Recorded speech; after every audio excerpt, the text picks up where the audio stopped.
Hey there, welcome to another Ask Me Anything session where I am responding to your questions about publishing and how to write a better book. We have some great questions on deck today, but first, just a reminder to hit that like button and subscribe to my channel if you haven't already, and go into the description below to download my free story self-assessment if you have a current work in progress.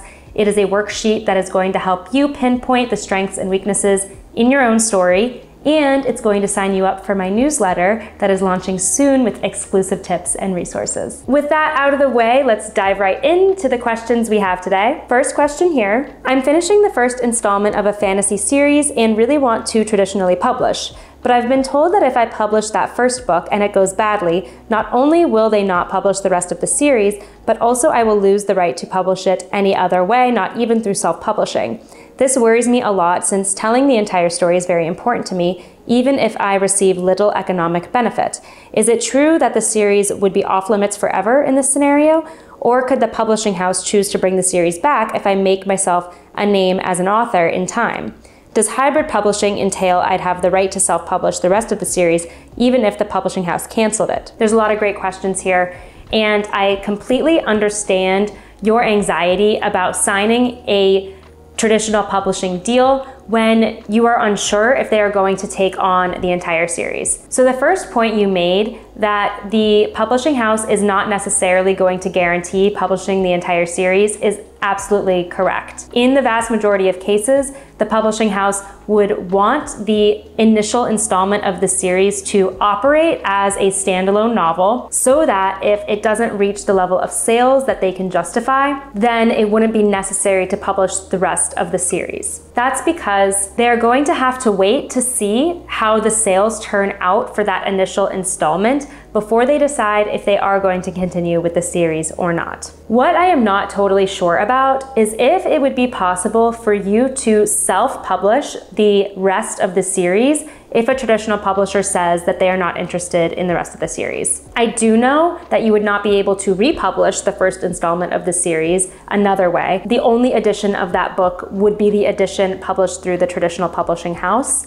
But because the other manuscripts presumably would not already be published in any way, it could be possible that you could find a way to self-publish the other installments and complete the series on your own. That said, I'm not totally sure if your contract would say that the characters and certain elements of the series belong to the publishing house or not. That's something you would really have to discuss with the literary agent, and they would be able to advise you better on that. You mentioned the publishing house potentially taking you back as an author if you self-publish the other installments of the series and they do really well. That could absolutely happen, especially if you maintain a relationship with your literary agent and then the two of you go back and approach that publisher and say, you know, my next series or the final installment in the series we would like to pursue with you. Look at the track record that we have established by self-publishing. That could be an option. Because it sounds like to you, telling the entire story is more important than what you say the economic benefit of publishing is, I would really closely consider your options between pursuing traditional publishing and self-publishing, weighing all of the pros and cons before diving headfirst and determining which publishing path is best for you. Next question here. I was wondering if publishers are put off by books that paint vivid pictures of suicides and stories that contain a lot of suicides in general, considering the potential of pushing readers who are already mental unstable further along the path. So I think this speaks more broadly to general sensitive content, whether that is violent content, content about emotional, physical, sexual abuse, suicide, as you say, death, murder. All of these sensitive topics are frankly present in contemporary fiction. You see a lot of it, especially in the thriller genre, which is a genre that I specialize in. So I read a lot of really sensitive material. These types of topics are not off limits by any means. You will see books published through major publishing houses that contain all of these elements. The key here is to make sure you handle the subject matter very, very sensitively and in a way that is gentle and is not going to turn off readers or offend them. You can do this by getting feedback from a critique partner or a professional editor, or get a sensitivity reader if you are talking about specific issues that would affect a subset of people, and you are not necessarily able to get that perspective yourself. I would also ask yourself if these elements are absolutely critical to the story. If they are, and they justify their place and they justify the discussion, then include them. If they could be considered extraneous and ultimately do not impact the events of the plot or character development, then I would consider taking them out. Here's another question. Some agents ask, how many books have you sold?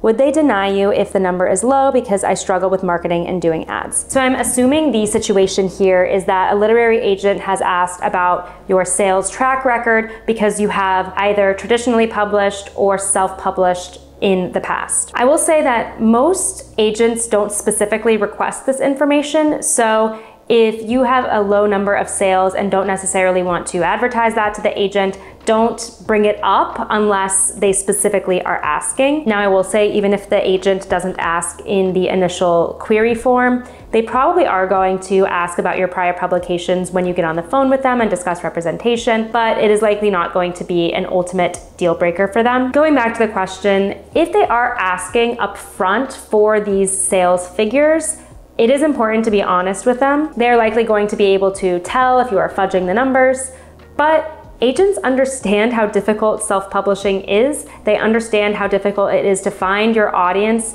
via self-publishing without putting a lot of money into it, even if you do put a lot of money into it, frankly. So if they are compelled by the manuscript you are submitting to them, I don't feel that a low number of sales for a previous book is going to ultimately impact their decision too much. There are plenty of even traditionally published authors whose first few books don't sell as well as expected, but the literary agent still sticks with them. Book sales are so difficult to predict, and literary agents definitely understand that. Here's another question here. I have a follow-up question to one that you were kind enough to respond to in another one of your videos. I signed with an agent a few years ago for my debut novel, but he was unable to find a publisher after querying 21 of them. I signed a contract with his agency, which has long since expired. He expressed interest in seeing any future work of mine, though I have not submitted anything new to him. In my last comment, I lamented the fact that I now had a finished manuscript that an agent thought was publishable just sitting on my desktop. You told me that I should not be discouraged and that just because no publishers wanted it, the industry is always changing and I should try again. That advice was very much appreciated because obviously the manuscript represents a lot of work and I still believe in it. So my question is this. When I begin submitting this work again to other agents/agencies, how should I handle its history? Should I tell them in my query letter that it was represented before and not sold?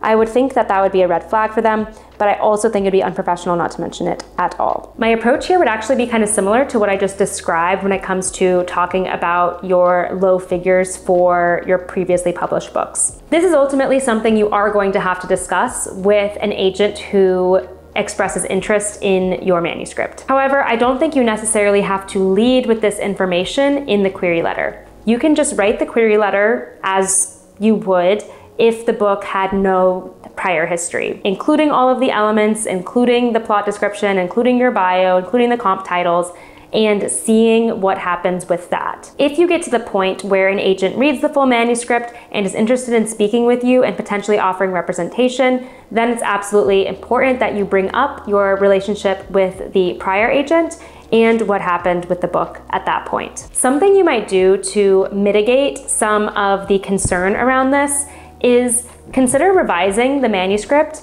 I'm assuming that if you got rejections from 21 publishers when it previously went out with your other agent, that they gave some reason for rejection. Potentially they gave you some constructive feedback, or you could potentially even go back to your agent because they did seem open to having more discussions with you and ask how you can improve that manuscript. Because then if you find another agent who is interested in representing this work, you can say, here's what happened with my former agent. They submitted it to these publishers and they declined.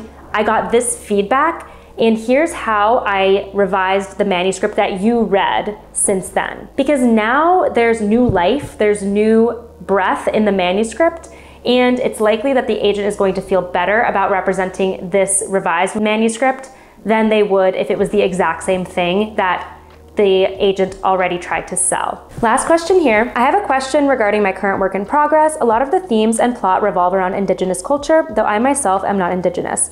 Would it be a conflict of interest to write this kind of story? Could it be considered offensive and inappropriate, or would it be all right if due diligence was taken in getting all of the facts right beforehand? This is admittedly something tricky that you need to consider if you are writing fiction about cultures, about people, about perspectives that do not reflect your own and that you do not have personal experience with. What I think is absolutely important to do is A, do your research and due diligence as you outlined that you are trying to do, but it's also important to take another step and get someone who is from that culture, from that perspective, to read the manuscript and flag anything to you that could be considered inaccurate or offensive. This is called a sensitivity read, and you can connect with someone online who offers it specifically for the Indigenous cultures that are involved in your book. This can be really, really valuable because no matter how much research you have done to reflect the culture as accurately as you can in the book, there are likely things that you aren't even privy to, that you can't even conceptualize, that they will be able to pick up on. Sensitivity readers are becoming more and more common as part of the publishing process, as a critical set of eyes on the manuscript before it goes out into the world. So I would definitely encourage you to take that step. I hope you found today's questions helpful. Leave me any more questions you have in the comments here. This is the queue that I use when I'm going through and answering, so I'd love to hear what's on your mind and what else you'd like to get advice on. Remember to hit that like button, subscribe, and grab that free story self-assessment in the description, and I'll see you next time. Thanks so much for watching and happy writing.